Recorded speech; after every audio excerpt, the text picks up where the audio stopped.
तो दोस्तों soul land to episode 95 को एक्सप्लेन करने वाले हैं। तो पिछले एपिसोड में हमने देखा कि योहा ने गॉड इलेक्ट्रोलेस का पावर यूज करके उस holy angel god marshal soul वाली लड़की को बड़ी इजीली हरा दिया था। और योहा ने गॉड इलेक्ट्रोलेस का पावर का शो ऑफ ऐसे किया था कि वहाँ पे सारे लोगों के अंदर खौफ बैठ गया था योहा के। परंतु योहा के पावर लेवल एंड उसके ओरिजिन के बारे में किसी को कुछ पता नहीं था। लेकिन वहाँ पे जो इबिल चर्च वाले लोग थे उनको पता लग गया था कि ये लड़का एक होली सन है, जिसकी की तलाश इन इबिल चर्च वालों को कई हजार सालों से था। और उसके बाद योहा अपने सारे जीते हुए प्राइसेस लेकर वहां से जाने लगता है, लेकिन तभी उसके सामने होली स्पिरिट कल्ट के वो 22 लीटर फैंगलिन आ जाती है। और वो कहते एग्जैक्टली नहीं जानती हूँ कि तुम्हारी एविल मार्शल सोल क्या है, लेकिन अगर तुम हमें ज्वाइन कर लेते हो तो तुम जो चाहो वो तुम्हें मिल सकता है। और क्योंकि तुम लाइट पावर को भी सप्रेस कर सकते हो, वो भी अपने एविल पावर के साथ, और तो तुम्हारे पास अनडेड सम्मन करने की भी एबिलिटी है। और तुम वही होली सोन हो जिसकी तलाश हमारा कल्ट बहुत टाइम से कर रहा है। और तुम्हारे होने से हमारा सेट काफी तेजी से ग्रो करेगा, इसलिए तुम हमारे कल्ट को ज्वाइन कर लो और फ्यूचर में तुम ही हमारे रूलर होंगे। और फैंगलिन ये सब बातें कर रही रहती, तभी वो काफी ज्यादा हैरान हो जाती है और पूरे अडेना हिलने लगता है, कांपने लगता है, और किसी को भी कुछ भी समझ में नहीं आ रहा होता है कि यहाँ पे क्या हो रहा है। इसलिए फिर फैंगलिन आसमान में उड़ के आ जाती है, लेकिन ये जो नजारा देखती है उसका आंखें फटे के फटे रह जाती है, क्योंकि इनकी जो मेन सिटी थी उसके बीचों बीच काफी ज्यादा बड़ा विस्फोट होता है। और यहाँ से ऐसा प्रतीत होता है कि जैसे कि वहां पे कोई एटम बॉम्ब गिरा दिया गया हो। और इस धमाके की चपेट में काफी सारे मासूम लोग भी मारे गए होते हैं। और इस धमाके की वजह से जो धुआं निकलता है वो पूरे आसमान को घेर लिया होता है। और इस धमाके की जो ज्वाला होती है वो सभी इंसानों को जला के राख कर रहा होता है। और इस समय पे सरमोन एम्पायर में काफी लोग मारे गए होते हैं। और इस नजारे को देख के युवाओं को भी काफी ज्यादा दर्द होता है। और तभी इस मौके का फायदा उठाते हुए जो मास्टर जोन होता है वो काफी स्पीड में आके युवाओं को और केतु को अपने साथ लेके जाते हैं। और फिर कहने लगते हैं क्या ये काम तुम लोगों को किया करा है, और तुम जानते भी हो कि इस धमाके की वजह से कितने मासूम लोग मारे गए हैं। और अगर ये काम तुम लोगों को किया कराया तो किसी भी बाहरी पर्सन को इसके बारे में कुछ भी पता नहीं चलना चाहिए। जबकि इस तरफ युवा भी काफी ज्यादा डर के सहम गया होता है। और फिर युवा भी मास्टर जोन की बात में हाँ में जवाब देते हैं। और इतने ज्यादा विशाल और बड़े धमाके को देख के ये अंदर तक हिल गया होता है। और ये मन में कहता है ना जाने इस एक्सप्लोजन की वजह से कितने लोगों ने अपनी जान गंवा दी होगी। और इस एक्सप्लोजन के पीछे का मास्टरमाइंड मेरा ही है, और ये मेरा ही गलती है जो कि मैंने इतने सारे इनोसेंट लोगों को मारा है। और कुछ ही पलों में ये सिटी पूरी तरीके से शमशान में बदल गया होता है। और इस एक्सप्लोजन का जो पावर होता है वो काफी दूर तक बेबे और बांगडोंगर तक पहुंच गया होता है। और ये लोग इतने दूर होकर भी इस नजारे को काफी क्लियर देख पा रहे होते हैं। और इनको भी समझ में नहीं आता है कि आखिर ये क्या हुआ।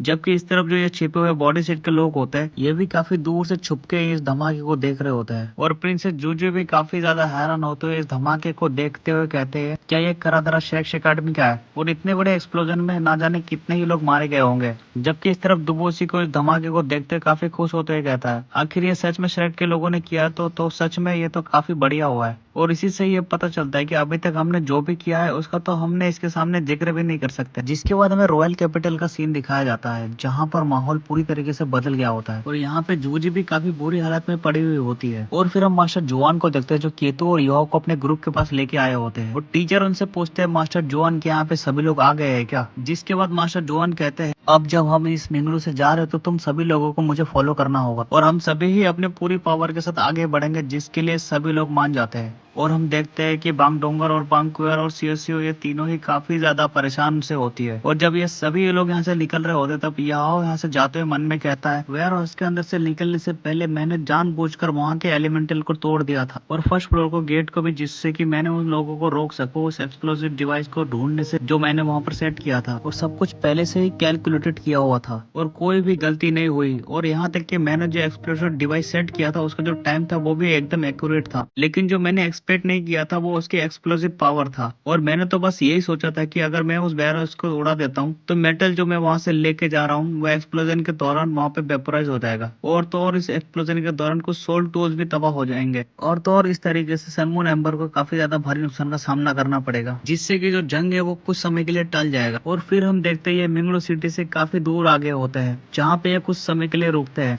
और मास्टर जोआन कहते हैं सभी लोग आराम करो, जबकि जो तांग सेट के जो सभी मेंबर्स हैं वो आगे आ जाओ, और उनके साथ साथ बांगकुएर और टीचर झाओ भी। और यह आगे आते हुए कहता है एल्डर जोआन ये मैंने किया है, वो जो एक्सप्लोजन डिवाइस को सेट करने का आइडिया जो था वो मेरा ही था, और हमने ही सनमून एम्पायर के अंडरग्राउंड वेयरहाउस को ढूंढा था जहाँ पे काफी बड़ी मात्रा में रेयर मेटल्स और सोल टूल्स थे, और वो मैं ही था जिसने वहाँ पे एक काफी ज्यादा बड़ा हाई एक्सप्लोजन सोल टूल को इंस्टॉल किया था। और मास्टर जोआन फौरन गुस्सा होते हुए कहते हैं योहाव क्या तुम जानते हो कि इसकी वजह वजह से कितने सारे मासूम लोग मारे गए हैं और कितना ज्यादा नुकसान पहुंचा है। तो यह कहता है एल्डर जोन ये सब कुछ मेरी वजह से ही हुआ है और इस चीज की जिम्मेदारी लेने से मैं पीछे भी नहीं हटूंगा। मुझे इस चीज के लिए पनिश भी कर सकते हैं और इन सब की जिम्मेदारी भी मैं लेता हूँ। और एक बार जब हम सनमोन एम्पायर को टेरिटरी से हम निकल जाए तो आप मुझे पनिश कर सकते हैं, क्योंकि अभी जो मेरी स्पिरिचुअल डिडक्शन है वो सभी के लिए काफी ज्यादा यूजफुल है। लेकिन तभी बीच में डोंगर पोल पड़ती है और ये कहती है कि एल्डर जोन की आप इन सारी चीजों के लिए योहा को दोष नहीं दे सकते, बल्कि आज तो इसने अपने खुद के ही सोल को डिस्ट्रॉय करने का जोखिम उठाया था, क्योंकि इसने अपने आप से अपने स्पिरिचुअल अवतार को अलग कर लिया था और ये खुद खतरे में था, लेकिन तब भी ये हमारा साथ देने के लिए वहां पे गया।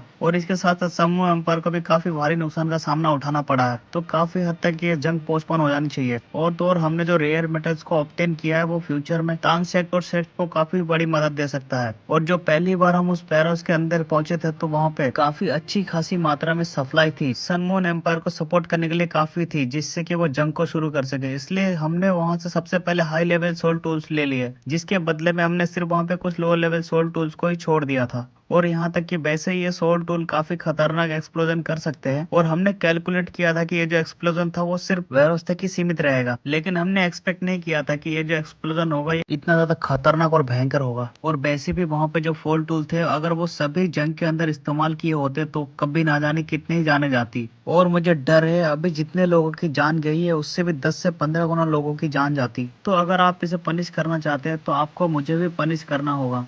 और युवा ने जो कुछ भी किया उन सभी में मैंने भी उसका साथ दिया है। और डोंगर को ऐसा करता देख युवा भी काफी हैरान होता है। और तभी वांग क्वेयर भी आगे आते हुए कहती है मैं सीओसी और डोंगर ही थे जिन्होंने उस एक्सप्लोसिव डिवाइस को वहां पे इंस्टॉल किया था, इसलिए असली गुनहगार हम हैं। और सीओसी कहती है हाँ असल में ये प्रॉब्लम हमारी वजह से ही हुई है और इस चीज का युवा के साथ कोई भी लेना देना नहीं है और उनके स्टोरेज को डिस्ट्रॉय करना बस हमारे प्लान का एक हिस्सा था। और ऐसा इसलिए हुआ कि क्योंकि हम कुछ ज्यादा ही खुश हो गए थे जो हमने जो वहाँ से चीजें हासिल किए थे उनके चक्कर में। और तभी बेबे आगे होते हुए कहते हैं मास्टर जोन इन लोगों का इसमें कोई भी हाथ नहीं है, इसमें सिर्फ मेरा और युवा का ही हाथ है। और क्योंकि वहाँ पर मैं ही बड़ा था इसलिए मैं ही ये करने का डिसाइड किया था, तो इन सारी चीजों का जो परिणाम होगा उन सभी को मैं ही भुगतूंगा। और युवा श्रेक को भी छोड़ के नहीं जा सकता है, क्योंकि मेरे ग्रेट ग्रैंडफादर ने मुझसे कहा था कि युवा इस सी गॉड पवेलियन के सक्सेसर होगा और युवा श्रेक के फ्यूचर की उम्मीद है। और अगर युवा अच्छी तरीके से डेवलप हो जाता है तो फिर ये जो हमारा श्रेक है वो हमेशा ही नंबर 1 कॉलेज रहेगा पूरी दुलियो कंटेंट के अंदर। और तभी जुआन सभी को रोकते हुए कहता है ठीक है मैं पहले से ही सारी स्टोरी जानता हूँ और मुझे तुम लोगों पर पूरा भरोसा है, इसलिए चलो पहले हम आराम करते हैं और 15 मिनट में यहाँ से निकलते हैं। और तभी जो साची बेबे के पास आ जाता है और आखिर कहता है आखिर ये क्या था, क्या सब कुछ ठीक तो है ना। और केतु कहता है मुझे नहीं लगता कि शुरुआत से ही इसमें कुछ गलत था। और डोंगर ने जो कुछ भी कहा वो एकदम सच है, क्योंकि अगर वो सोल टूल जंग के अंदर इस्तेमाल होते तो ना जाने कितने ही लोग मारे जाते। और वैसे तो ये एक्सप्लोजन जमीन के नीचे हुआ है इसलिए इसका जो इम्पैक्ट है इतना खतरनाक था, और अगर ये जमीन के ऊपर होता तो कितना भयंकर होता इसका इम्पैक्ट। और मैंने इस एक्सप्लोजन पावर से कैलकुलेट किया है कि इस अकेले एक्सप्लोजन की जो पावर थी वो कम से कम एक लेवल 9 के सोल टूल से ज्यादा ही स्ट्रांग था।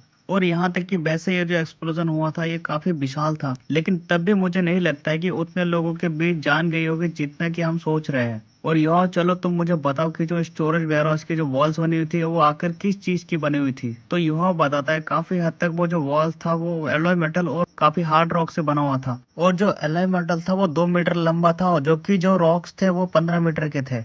तो मुझे लगता है कि जब इसे बनाया गया था तो पूरा फोकस इसके डिफेंसिव पावर पे ही किया गया था, जिससे कि ये काफी ज्यादा strong underground defence storage warehouse बन सके। और फिर केतु अपना सजेशन देते हुए कहता है तो वाकई में वो एक ज्यादा स्ट्रॉन्ग डिफेंस था। तो फिर हमने जो एक्सप्लोजन पावर को महसूस किया था वो एक हॉरिजॉन्टल एक्सप्लोजन होगा जो कि वहां पर ऊपर की तरफ हुआ था। और रही बात सनसेट और रॉक्स की जो हमने देखी थी वो देख के ऐसा लगता है कि ये इम्पैक्ट इसलिए था क्योंकि जो अंडरग्राउंड के अंदर वो एक्सप्लोजन था उसका डायरेक्शन ऊपर की था, मतलब कि सबसे खतरनाक असर उन एरियाज पे पड़ा होगा जो सेंट्रल एक्सप्लोजन के करीब थे, जो कि एरिया मिंगरू के 1/3 से भी काफी ज्यादा कम है। मतलब कि जो वो इतना ज्यादा खतरनाक एक्सप्लोजन हुआ था वो सिर्फ अकेले तुम्हारे एक्सप्लोजन की वजह से नहीं हुआ था, बल्कि उनके काफी खतरनाक स्ट्रॉन्ग डिफेंस की वजह से हुआ था। जबकि इस तरफ मिंगरू के अंदर इस एरिया की काफी ज्यादा बुरी हालत होता है। और यहाँ पे जूतियरन गुस्से के मारे पागल हो रहा होता है और ये चिल्लाते हुए कहता है आखिर ये किसने किया है। और तभी जूतियरन के पास एक सोल्जर आते हुए कहता है यू आर मैजिस्ट्री काफी बुरा हुआ है। तो जूतियरन काफी खतरनाक नजरों से इसकी तरफ देखते हुए कहता है क्या हुआ। ये जो कुछ भी हुआ तुम कमीनों की वजह से ही हुआ है। तभी यहाँ सोल्जर कहता है योर मैजेस्टी एम्परर मर गए। और जब जूतियारन सुनता है कि इसके फादर मर चुके हैं तो ये मन ही मन खुश हो रहा होता है और ये कहता है ये तो सच में काफी अच्छा हुआ, ये एकदम परफेक्ट है। लेकिन ये बाहर से रोके दिखाता है कि इसे काफी ज्यादा बुरा लग रहा है, लेकिन ये मन ही मन काफी खुश हो रहा होता है। मगर सभी के सामने दिखावा करते रोते चिल्लाते हुए कहता है डैड आखिर क्यों आप मुझे छोड़ के चले गए हो। और तभी हम किसी और जगह का सीन देखते हैं जहाँ पे कुछ लोगों ने दो जने को बंदी बना लिया होता है और ये बंदी कहते हैं आखिर ये तुम लोग क्या कर रहे हो, बताओ कि तुम्हें कितने पैसे चाहिए, मैं तुम्हें दूंगा। तो इन लोगों को बंदी बनाने वाला ये जो बंदा होता है ये एबिल तरीके से हंसते हुए कहता है हम काफी जल्दी सेरेमनी शुरू करने वाले हैं, इसलिए हमें कुछ जिंदा लोगों की जरूरत होगा जिनकी जिंदगी हम सेक्रीफाइस के रूप में ले सकते हैं। और गलती से मैंने और तुम्हारे बीवी को पकड़ लिया है, तो मुझे बताओ कि तुम दोनों में से कौन सेक्रीफाइस होने के लिए तैयार है। और जो कोई भी सेक्रीफाइस होने के लिए तैयार होगा मैं दूसरे को छोड़ दूंगा। तो ये लड़की कहती है मैं मरना नहीं चाहती हूँ, प्लीज हमें जाने दो। लेकिन तभी ये बंदा रोते हुए चिल्लाते हुए कहता है मैं मरना नहीं चाहता हूँ, आप इस लड़की का बलिदान दे सकते हैं। तो इस चीज को सुन के ये लड़की काफी गुस्से में कहती है आखिर तुम ऐसा कैसे कर सकते हो, और तुमने तो कहा था ना कि अपनी जिंदगी से मुझे प्रोटेक्ट करोगे। तुम तो एक नंबर के झूठे निकले हो और तुम तो बस ये चाहते हो कि मैं अपने आप को सेक्रीफाइस कर दूं सिर्फ तुम्हें बचाने के लिए, और मैं हमेशा ही तुम्हारे प्रति कितनी अच्छी रही हूँ, तो क्यों ना तुम अपने आप को ही सेक्रीफाइस कर दो मेरी जान बचाने के लिए। जिस पर यह बंदा कहता है हम सिर्फ एक ही बार जीते हैं और एक बार ही हमारी जान चली जाए तो कुछ नहीं बचता है। तो ये लड़की काफी गुस्सा हो जाती है और यहाँ काफी इविल तरीके से खुश होते हंसते हुए कहते हैं भाड़ में जाओ, तुम ही हो जिसे मरना चाहिए, प्लीज इसे मार दो और इसे ही सेक्रीफाइस के रूप में इस्तेमाल करो। और तभी अचानक से कोई अननोन एनर्जी इन दोनों को ही मार देते हैं और ये दोनों ही बंदे आपस में बात करते हुए कहते हैं ये जगह तो सच में काफी ज्यादा अजीब है और ये जगह पक्का उन आदमियों और औरतों से इंस्पायर हो रखी है जिन्होंने अपने पैर को धोखा दिया है। और एक बार ही अगर ये एक्टिवेट हो जाए तो इससे बच के भागने के बारे में तो सोचना भी नहीं चाहिए, क्योंकि यहाँ तक कि इससे भगवान भी नहीं बच पाते हैं। और दोस्तों ये जगह है सनमून एम्पायर के वेस्टर्न एरिया की, जहाँ पे जल्दी शेख कॉलेज और पूरा का पूरा तांग शेख शायद ही हमेशा हमेशा के लिए एक लूप में फंसने वाला है। और आप लोगों को तो पता ही होगा इस सब के पीछे का मास्टरमाइंड जूतियारन ही है। जिसके बाद रात हो गई होती है और फिर युवाओं के ग्रुप का सीन दिखाया जाता है जहाँ पे युवाओं कहता है ये जगह तो काफी जानी पहचानी सी लग रही है और ऐसा लगता है कि 1 घंटे पहले हम इसी जगह से गुजरे थे। जिस पर मास्टर जोवन कहता है तुम्हारे कहने का मतलब ये है कि हम पहले ही इस जगह से गुजर चुके हैं, तो क्या यह बेस्ट माउंटेन के अंदर कोई भूल भुलैया है और हम जो एबिलिटीज के दम पर हम डायरेक्शन जज कर रहे हैं तो इसमें तो कोई भी गलती नहीं होनी चाहिए। जिस पर यह कहता है एल्डर जुआन मैं दावे के साथ कह सकता हूँ कि हम पहले भी इस जगह से गुजर चुके हैं और अभी जो हम सब यहाँ पर है तो मैंने पहले ही आसपास के रास्ते को स्कैन किया है, इसलिए यहाँ पर जो पेड़ पौधे उस पर मैंने अपनी स्पिरिचुअल पावर इम्प्लांट किए और रखे है। तो मैं जो यहाँ कह रहा हूँ तो हम पहले भी यहाँ आए हैं तो इसमें कोई भी गलती नहीं है और मैं एकदम सही कह रहा हूँ। तो मास्टर जोहन कहते हैं अब जब तुम्हें ऐसा लगता है तो हमें क्या करना चाहिए। तो यह कहते हैं अभी काफी ज्यादा अंधेरा हो चुका है और मैंने अपनी स्पिरिचुअल डिक्टेशन को भी इस्तेमाल करने की कोशिश की है, तो मैंने यही महसूस किया है कि मैं अपने स्पिरिचुअल पावर की मदद से भी मैं हमारे रिश्ते को और डिटेल में ऑब्जर्व नहीं कर पा रहा हूँ, इसलिए हमें सुबह तक का इंतजार करना चाहिए। तो टीचर कहते हैं कि ठीक है तो फिर हम सुबह तक का इंतजार करेंगे और सभी से ही कह दो कि आज रात हम यहीं पे गुजारने वाले हैं। तो मास्टर जोहन इसे कहते हैं कोई भी ग्रुप से अलग मत होना और टीचर झाओ सभी के समय को अरेंज कर दो कि जिससे कि वो बारी बारी से गार्ड कर सके। जिसके बाद ये सभी कैंप फायर जला के यहाँ पे आराम करने लगते हैं और इस जगह योहा काफी उदास बैठा होता है और हम योहा के ग्रुप के कैंप फायर का सीन देखते हैं जहाँ पर वांग डोंगर बांग कुएर के पास आकर कहती है बांग कुएर मैं तुम्हारे साथ कुछ डिस्कस करना चाहती हूँ। और वांग कुएर के पूछने पर डोंगर बताती है कि योहा आज काफी ज्यादा थका हुआ है लेकिन इसे वापस से भी अपने स्पिरिचुअल डिटेक्शन को भी इस्तेमाल करना होगा, इसलिए इसे जल्द से जल्द इसे अपनी एनर्जी को रिकवर करना होगा। तो हम इसके साथ मार्शल सोल फ्यूजन स्किल्स को परफॉर्म कर सकते हैं और अगर हम साथ में कल्टीवेट करते हैं तो जल्दी रिकवर करने में मदद मिलेगा। इसलिए मैं तुमसे पूछ रही थी कि क्या तुम मेरी मदद करोगी, और इस चीज के लिए बांग भी मान जाती है तो डोंगर काफी ज्यादा खुश हो जाती है। जिसके बाद ये दोनों ही मिलकर योहा के साथ मार्शल सोल फ्यूजन को इस्तेमाल करते हैं। तो दोस्तों नेक्स्ट पार्ट 1 दिन के बाद आएगा, तो आप लोग थोड़ा सा सपोर्ट दिखाना, लाइक सब्सक्राइब कर देना।